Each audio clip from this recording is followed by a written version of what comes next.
Hi friends, அஸ்ஸலாமு அலைக்கம். It's Saturday.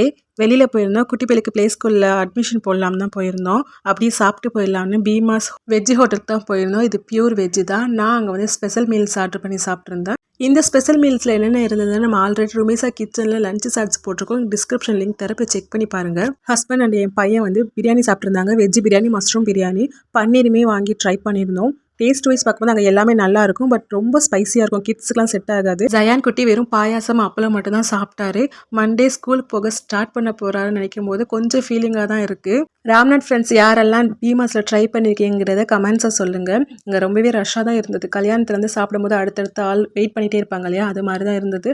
Ice cream கூட நாங்கள் வெளியில் வந்து தான் சாப்பிட்டோம். இதுவுமே நல்லா தான் இருந்தது. வெளியில் உட்காந்து ஐஸ்கிரீம் சாப்பிட்டுட்டு ப்ளே ஸ்கூல்லையுமே போய் அட்மிஷன் போட்டு அப்படியே வீட்டுக்கு கிளம்பியாச்சு. நெக்ஸ்ட் டே சண்டே ஒரு ஃபங்க்ஷனுக்கு போகிறோம். அதனால தான் மெஹந்தி வச்சுருந்தேன். என்ன ஃபங்க்ஷன், எங்கே போகிறோம் அப்படிங்கிறத நெக்ஸ்ட் வீடியோ வரும். அதுக்கு நீங்கள் நம்ம சேனலை சப்ஸ்கிரைப் பண்ணிவிட்டு ஃபாலோ பண்ணுங்கள். தேங்க்ஸ் ஃபார் வாட்சிங்.